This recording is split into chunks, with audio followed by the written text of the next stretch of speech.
What's going on YouTube? It's your boy Entre Mike with Entre, short for entrepreneur. Bringing you guys how to fill out your USDOT and MC number application. The full process. It is about a 20-30 minute application. We're going to do a lot of skipping through the reading portion of the application, but I know this can be very helpful when you're starting out. So just bear with me. We do need to go over a few things before we just hop right into the application. So you're going to need your LLC and EIN number. You're also going to need either your phone number and email or create a business phone number and email just to make it a little bit easier. Like I got right here in parentheses, you will be blown up for about 2 to 3 weeks from vendors just for them trying to upsell you on something once you start your application. You know, look into buying a business cell phone number if you need to. But as far as your address, I got just use your home address or garaging address.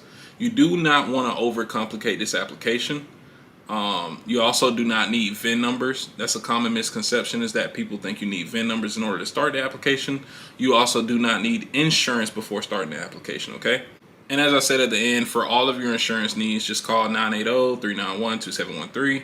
That's my direct line. You can also fill out for a consultation slot if you got time. And after you finish the application, go ahead and fill out a quote form. The sooner you do that, the sooner you can kind of know the rates in your area. You actually can do this before starting the DOT application, but it's better to do it once the DOT application is already created, trust me. And there's also a tutorial on how to fill out the quote form. It takes 5-10 minutes. Go fill it out, save you some time right after doing this. And I look forward to, hearing from you guys' feedback from the video. Let's get into it. All right, so this is what the application is going to look like, but you guys need to figure out how to get to the application, right? So we're just going to come to Google. We're going to type in FMCSA DOT Gov, right? And you're going to see some websites trying to upsell you on, filling it out for you basically. But you want to make sure you click fmcsa.dot.gov. You're going to go to registration. This is what it should look like. Go to registration, click apply for a new USDOT number and or authority, and then you're going to hit take me to log in. And since I'm already logged in, it's going to have this popped up. Usually it'll have like a browser telling you to create an account. Go ahead and create an account, and then once you get to here, start the video from here. All right. Now the first question is, are you a third-party service provider? You want to click no. This is if somebody's filling out your application. A lot of this stuff is self-explanatory, but this guy's charging anywhere from $1,000, $1,500, $2,000 for this type of information. So I really just wanted to go ahead and get it out to you guys. But this will be if somebody else was filling it out for you. And are you submitting a new application or continuing with an existing one? You want to go with new. URS, Like I said, I'm not going to read all of this. If you guys want to take your time and read this, go for it. But this video will be an hour long if I did all the reading. So we're just going to skip through for when you do read it.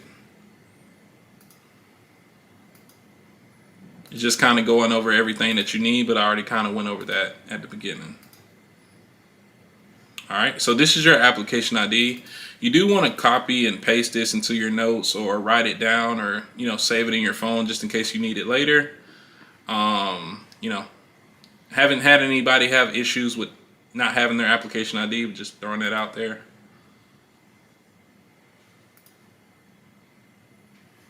All right, so now we're on applicant contact.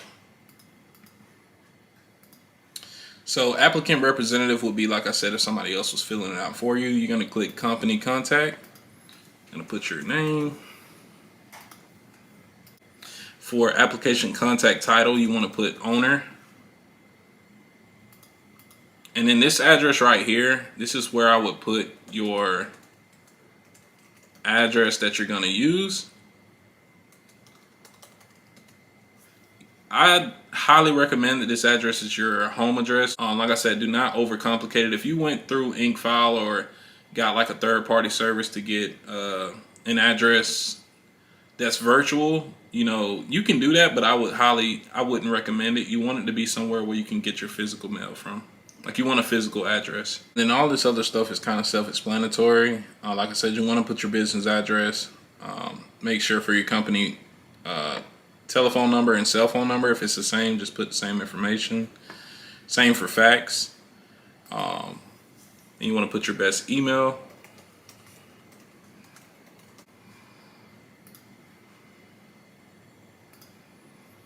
And then it's going to ask you your preferred contact method. I would just put both here. That way they're hitting you up via email. And worst case scenario, you get it in the mail. But yeah, pretty self-explanatory. All right, now we're just going to click next. All right, do you have a Dun & Bradstreet number? If you got a Dun & Bradstreet number, fill it out. If you don't, no. Then your legal business name. So this is super important. Make sure when you're creating your LLC, if you already made it, you're done for. But if you haven't created it yet, make sure you make it something simple. Don't make it, MJDL and Brothers for Life LLC. You want it to be something simple. Just make it, instead of this, maybe MJ Trucking LLC. Something simple, nothing crazy. And then this is a tricky question here. So it doesn't tell you that you don't need a DBA, but just know if you already have a LLC, you're not required to have a DBA. So just skip this. Is the applicant's principal place of business address the same as the application contact address? So if you want that address that you use for the contact to be the one you use for the FMCSA profile, click yes. Like I said, the more things match, the more simple this application process will be for you. But like I said, if you got a virtual address that you're paying for or office space that you want to use, go for it. But in the grand scheme of things, this will be way more simple if you just use the common place where you're going to garage your truck or where you live.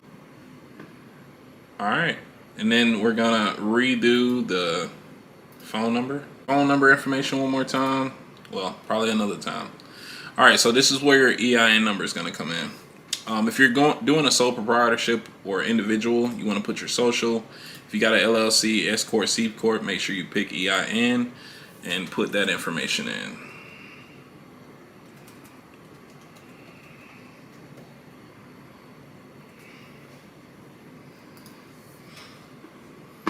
All right, so these are the good questions. Is the applicant a unit of government? No. Your form of business, like I said, if you're sole proprietorship, you want to click here. If you're LLC, limited liability company here, corp.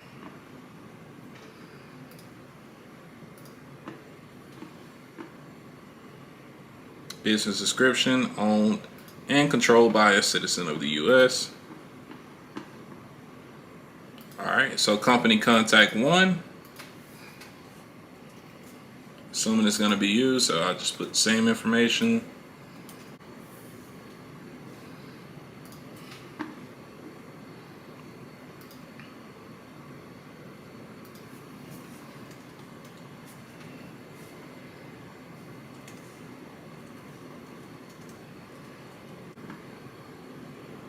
Alright, now we're on the operation classification. Will the applicant operate as an intermodal equipment provider? No.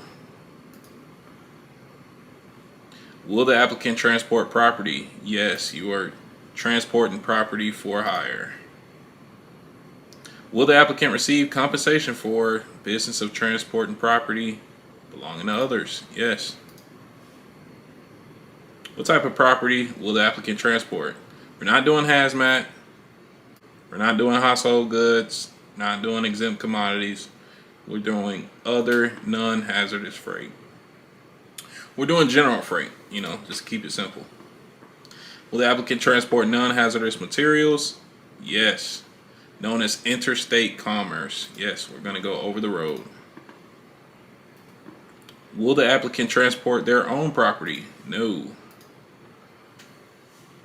Will the applicant transport any passengers? No, this will be like a groom service or a school bus or something like that. Will the application provide property or household good broker services? No. Will the applicant provide freight forwarding services? No. Will the applicant operate as a cargo tank facility? No.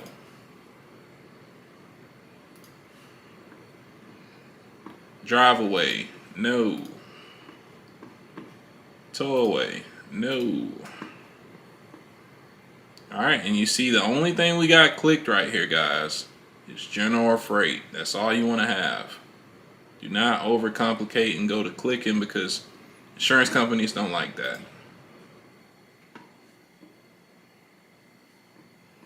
Alright, just verify that information.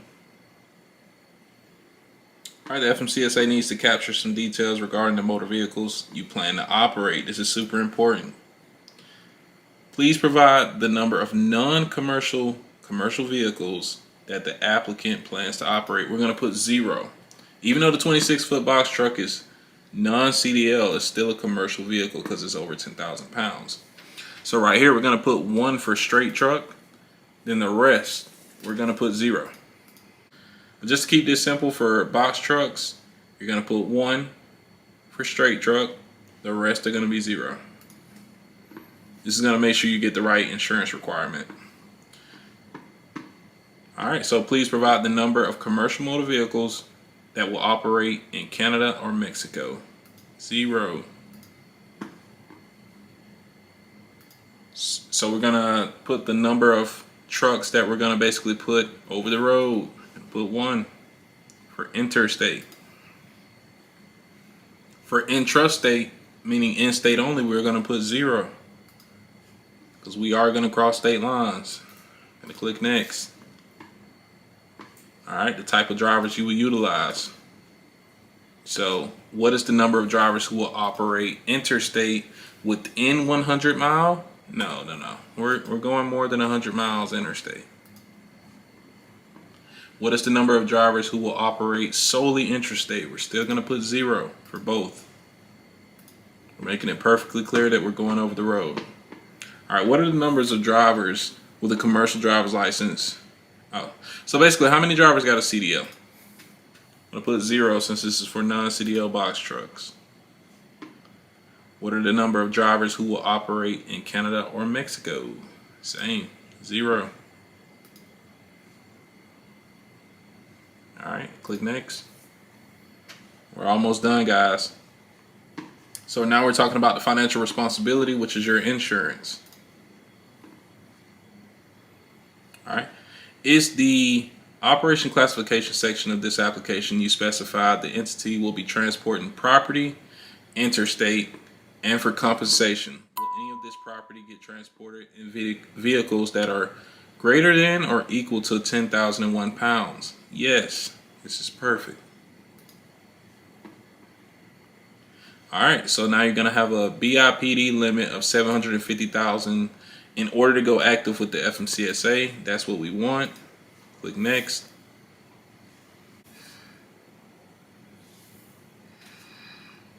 Alright, does the applicant currently have or has had within the last 3 years of the date filing an application, relationship involving common stock, common ownership, common management, control, family? No.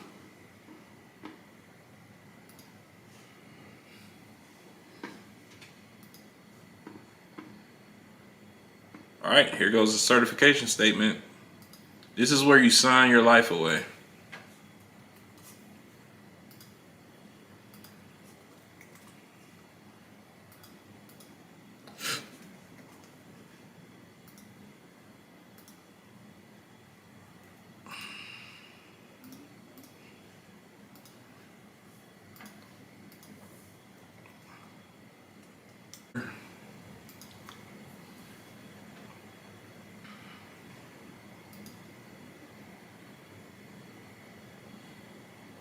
Yes, I certify.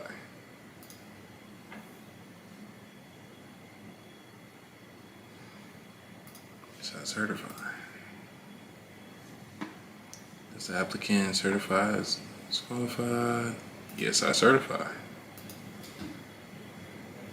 Does the applicant sign his life away? Yes, I'm signing it away. Does the applicant certify to give his life away? Yes, I'm gonna keep signing it away. Yes, you can take it all. I just need the money. All right.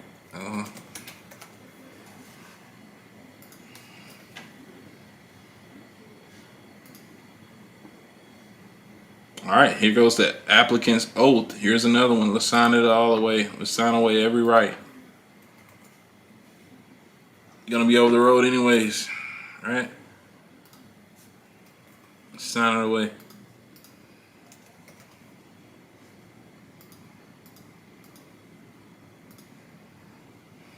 This is the payment information.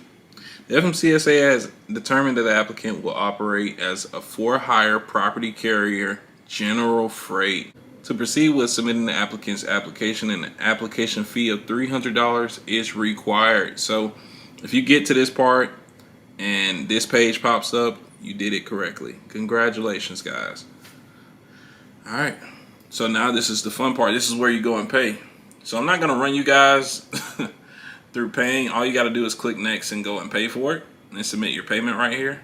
All right, guys, that's the full application. Like I said, it did take me time to make this video. If you guys want to support the channel, fill out a quote form. It's not going to be the most options in the world when starting out. We do have the best insurance carriers in the game that work with new ventures. And the best part about going with our agency is that we do not charge any fees. So whatever price you would get going direct, you could get it to work with me. And any questions you got as far as with the business model, if you guys got hurdles when actually booking freight, learning about the load board, or you guys want to know a dispatcher or know more about freight brokers, just let me know. You can book a consultation with me for completely free. But until then, till the next video, hope you guys enjoyed it. This is for non-CDL box trucks. It's your boy Entre Mike. Peace.